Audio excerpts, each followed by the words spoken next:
Vamos continuar repercutindo o caso da menina indígena Yanomami, de 12 anos, que foi estuprada até a morte por garimpeiros na comunidade Aracaçá, na área de Huaycás, na terra indígena Yanomami, em Roraima. De acordo com a denúncia que a gente, inclusive, colocou aqui no Jornal Brasil Atual, nessa semana, feita pelo Júnior Recurrari Yanomami, ele que é líder indígena na região. Há o desaparecimento também de uma criança de 4 anos que caiu do barco no rio Uraricuera, enquanto a mãe também tentava salvá-la dos garimpeiros. A gente vai falar nesse momento com a Júlia Neiva, coordenadora do Programa de Defesa dos Direitos Socioambientais da Conectas Direitos Humanos. Olá, Júlia, seja bem-vinda, bom dia. Bom dia, como vai? Muito obrigada pelo convite para participar do programa hoje. A gente que agradece você, Júlia. Então, as coisas não vão nada bem neste Brasil, não é mesmo? A gente tem aí esse caso, né, da menina que foi estuprada e morta. A gente sabe que não foi a primeira vez que casos de violação sexual, invasão, aconteceram contra indígenas, né, do povo Yanomami.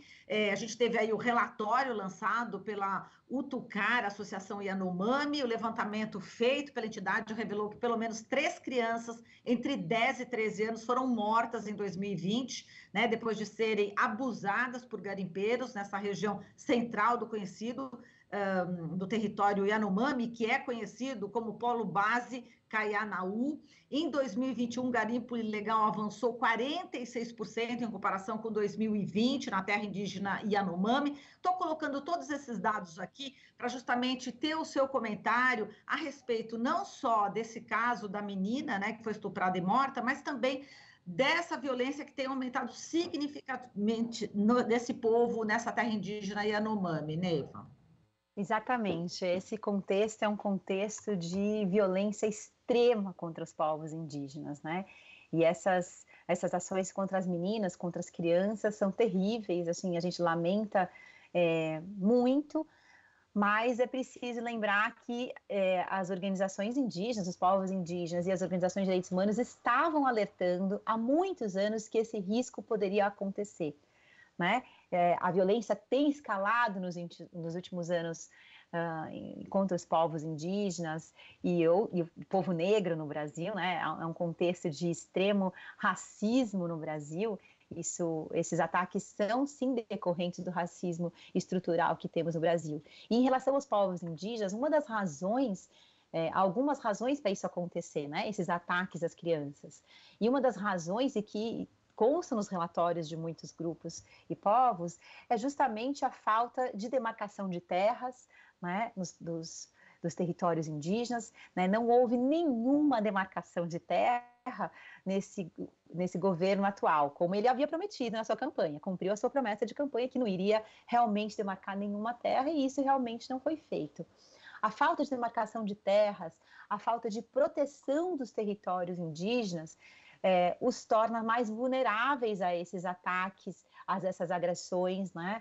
A falta de proteção realmente dos seus direitos, do seu território. Então, as crianças indígenas estão, sim, suscetíveis a esses ataques, muitas vezes por garimpeiros, madeireiros, né? Depende do território. Aqui, nesse caso, sim, há garimpeiros. A gente sabe que tem uma denúncia de que há mais de 20 mil garimpeiros nos territórios Yanomami, né? Então, isso é uma preocupação muito grande e que não é novidade. Então, esses relatórios comprovam que há muitos anos essas denúncias vêm sido feitas, né? De que essa violência estava escalando, que era preciso proteger esses territórios.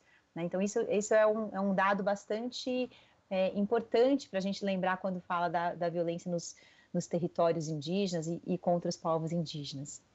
Exato. Agora, falando especificamente desse caso da menina que foi estuprada e morta, vamos falar também dessa questão da demora, né, em enviar tropas, enfim, para investigação. A Polícia Federal de Roraima seguiu apenas nessa quarta-feira, né, ontem, para a terra indígena Yanomami, né, nessa região onde essa menininha foi estuprada e morta. Quer dizer, essa denúncia já tinha sido feita, inclusive pelas lideranças indígenas, já há algum tempo, Foi feita essa denúncia também na Comissão dos Direitos Humanos, do qual você participou, né, essa semana no Senado. Daqui a pouco a gente vai falar sobre isso também. Mas, enfim, essa demora, né, da Polícia Federal, da FUNAI, Ministério Público Federal, enfim, de agirem com mais rapidez diante dessas denúncias, te assusta também? Quer dizer, impacta a sociedade de uma forma geral também? Como é normalizado esse tipo de tragédia, hein, Júlia? Olha, infelizmente, nós estamos chocados, né? Isso nos assusta, nos revolta.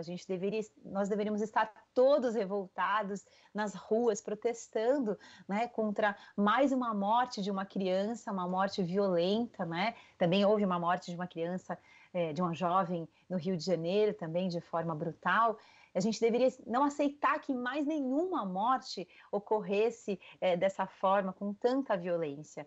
Mas, infelizmente, as autoridades têm um descaso e, na verdade, a gente pode dizer até mesmo uma ação irresponsável em relação à proteção dos povos indígenas, né? E eu falei aqui inicialmente, tem uma questão do racismo, sim, que pauta a nossa sociedade, infelizmente, é estrutural da nossa sociedade. Então, de um lado, eu posso associar isso ao racismo, sim, uma falta de interesse, uma falta de responsabilidade mesmo das suas funções como Estado. É o Estado que deveria proteger, né, e assegurar uma vida digna para as crianças e também para os povos, para as comunidades que vivem em locais isolados, de difícil acesso e que nós sabemos que já tem ataques, né?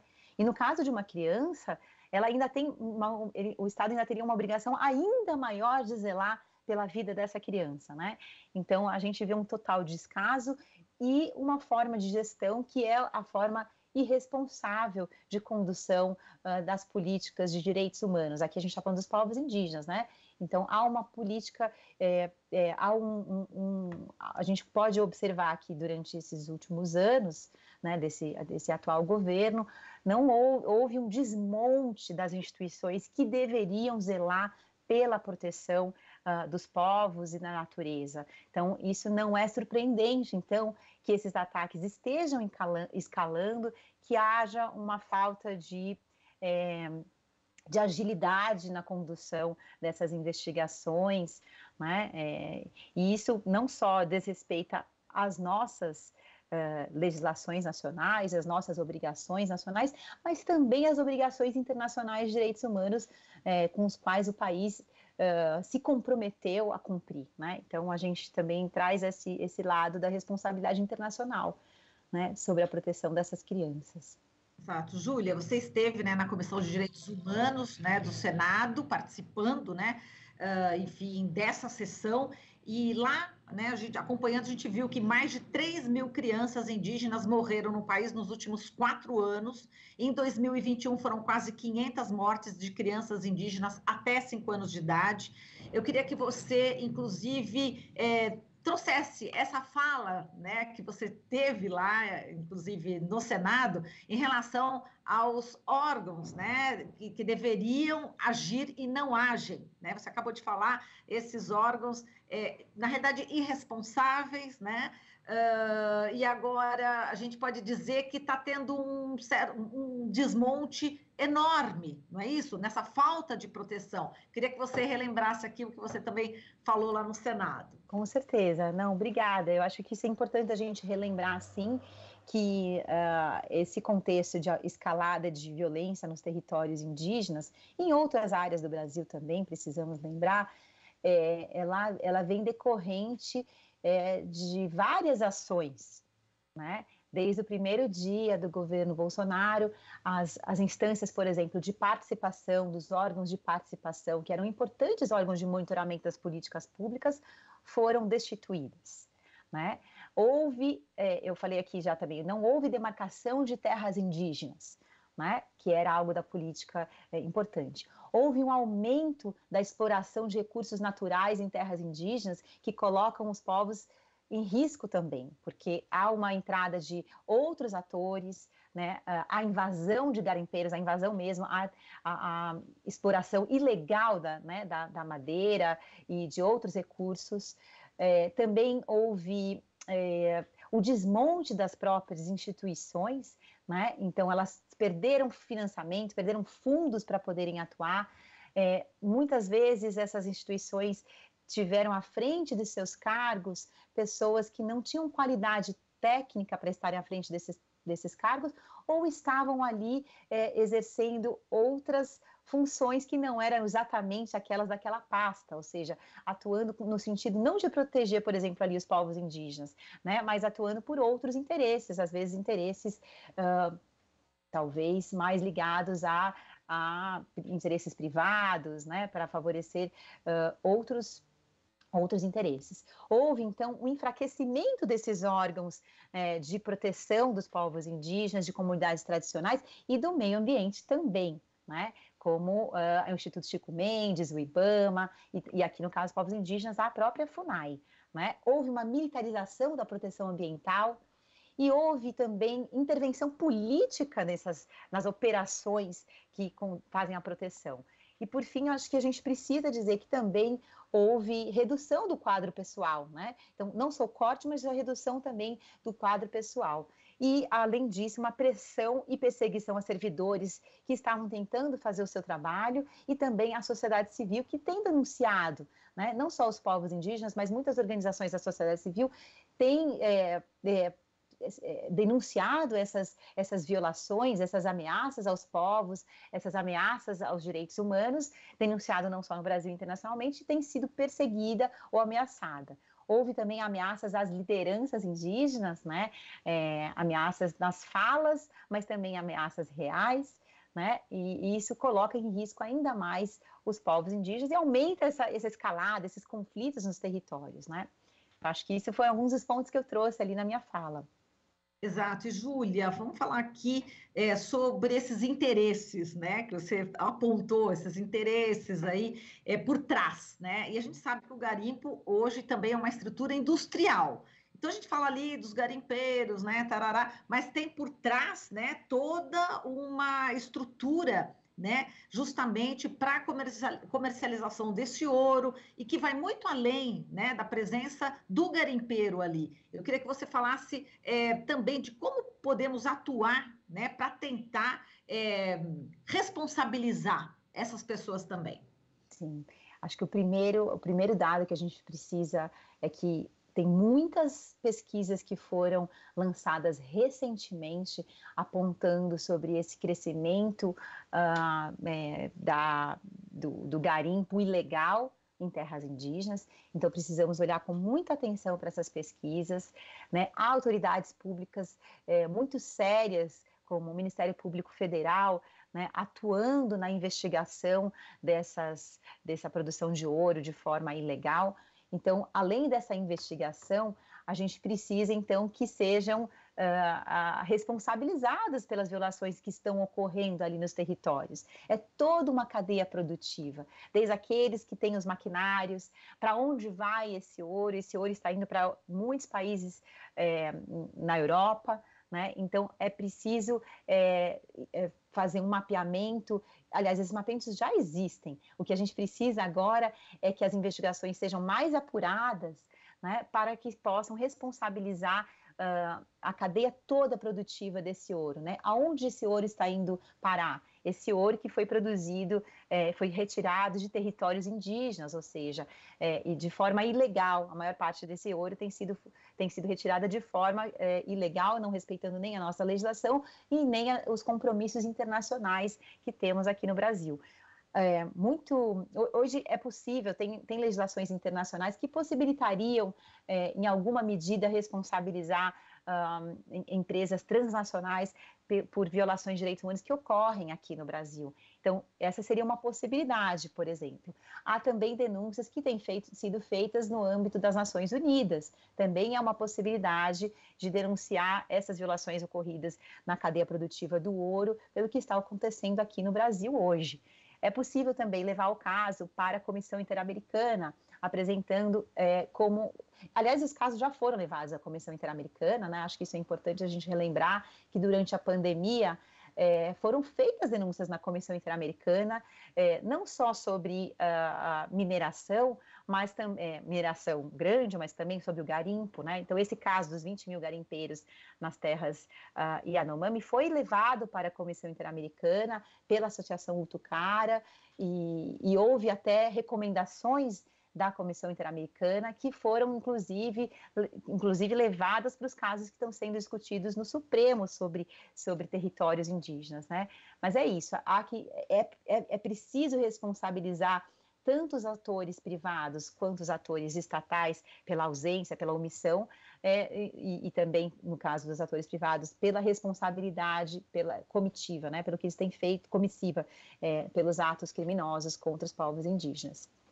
Agora, o tempo dessa responsabilização é meio demorado, né? Quer dizer, a gente precisa esperar, é um outro tempo, enfim, talvez ainda não este ano. Eu queria que você falasse disso, porque a gente fica, né, como sociedade, ansiosos, né? Poxa, mas não vão responsabilizar o presidente da República, o governo federal, enfim, essas empresas e todos que estão envolvidos? Quer dizer, como responder também essa indagação, esse anseio também da sociedade em querer realmente que se faça justiça em relação aos povos indígenas? Sim, e é uma emergência, né? Há um risco, como foi demonstrado nos casos que foram levados à Comissão Interamericana e também denunciados em instâncias da ONU, há uma emergência, né? As violações estão escalando, né? Essa semana tem essa morte terrível dessa menina indígena estuprada com violência, então há uma emergência mesmo. Então é preciso que essas investigações ocorram de forma responsável, mas também mais célere. Então, a gente precisa que o Estado brasileiro assuma suas funções, né? E também precisamos que a comunidade internacional cobre o Brasil das suas responsabilidades internacionais de proteção de direitos humanos. E estamos, sim, vivendo uma emergência em relação aos ataques a povos indígenas no Brasil, né? A gente tem demonstrado que há soluções mais rápidas, por exemplo, proteção ali do território, né, poderiam ser feitas, né? No próprio caso que está sendo discutido no Supremo, se fala da necessidade, eu estou falando aqui do caso da DPF 709, que trata de Covid e povos indígenas, e ali naquele caso foi discutida a necessidade, por exemplo, da desintrusão desses garimpeiros dos territórios, por exemplo, Yanomami e de outros territórios. Então, isso não é algo que já tem algumas decisões em relação a esse caso do STF que demandam essa desintrusão. Então, não é preciso esperar mais, isso é possível ser feito agora, é preciso e necessário para garantir a própria sobrevivência dos povos, né? E a diminuição dessa violência cotidiana ali nos territórios. E por que não é feito agora, Júlia? Pelo que a gente tem visto, não há o interesse do governo em proteger os povos indígenas, né? A própria fala do governo tem sido de violência, né? De incitar a violência contra os povos indígenas. Então, o governo teria como fazer de forma... Isso já foi feito, eu preciso até retomar aqui, que já foi feito em outros momentos da história do Brasil a desintrusão de territórios indígenas, né? Que já tinham sido ocupados por garimpeiros, isso já foi feito. Então, eu acho que a questão é que não há um interesse do governo em realmente proteger. Nas suas falas públicas, né, muitas vezes elas têm sido incitando a violência contra os povos ou demonstrando um racismo em relação aos povos.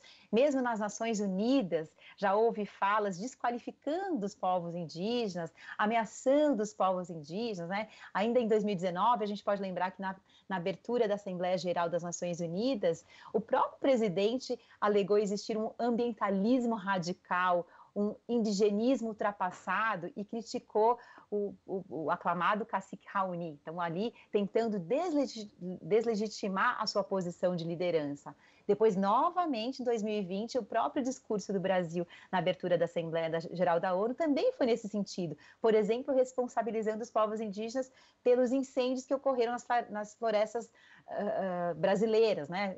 Foram incêndios recordes. Então, há sim, infelizmente, uma uma posição do governo brasileiro que é no sentido contrário da proteção dos povos, incitando a violência contra os povos, né, discriminando os povos, né, e incentivando, inclusive, atividades nos territórios indígenas que podem colocar a sua própria existência em risco. Por exemplo, incentivando a mineração em terras indígenas. É o próprio governo que tem apoiado publicamente um PL que discute, por exemplo, mineração em terras indígenas, ou licenciamento ambiental, querendo mudar as regras do licenciamento ambiental, e que nós entendemos que isso poderia também colocar em risco povos indígenas e outras populações tradicionais aqui no Brasil. Júlia, se o presidente desrespeita a própria decisão do STF, o que nos resta? Bom, a gente precisa continuar denunciando essas violações que o presidente tem, que a gente precisa fazer investigações realmente sobre o presidente, continuar fazendo essas investigações, solicitar investigações, continuar fazendo essas denúncias internacionais, né, e tentar, dentro do próprio Supremo, né, esse é o órgão que nós temos para fazer a investigação do presidente. Nós não podemos deixar de confiar nas instituições. A gente precisa que elas continuem operando e têm operado. Então, precisamos continuar confiando que o Supremo fará o seu papel de cuidar e zelar da nossa Constituição e dos pactos de direitos humanos internacionais. É esse o papel do Supremo. Então, a gente vai continuar exigindo que o Supremo realmente cumpra com a sua função, né? É o que temos aqui disponível hoje no Brasil, né? E nós confiamos que essas instituições vão funcionar como elas deveriam funcionar. Muito bem, Júlia, a gente agradece demais aqui a sua participação. Um grande abraço para você e até uma próxima oportunidade. Muito obrigada pela conversa, seguimos à disposição. Muito obrigada, beijo, até mais. Tchau, tchau. Tchau, tchau. Falamos aqui com a Júlia Neiva, coordenadora do Programa de Defesa dos Direitos Socioambientais da Conectas Direitos Humanos. Você está ouvindo Jornal Brasil Atual. As notícias que os outros não dão.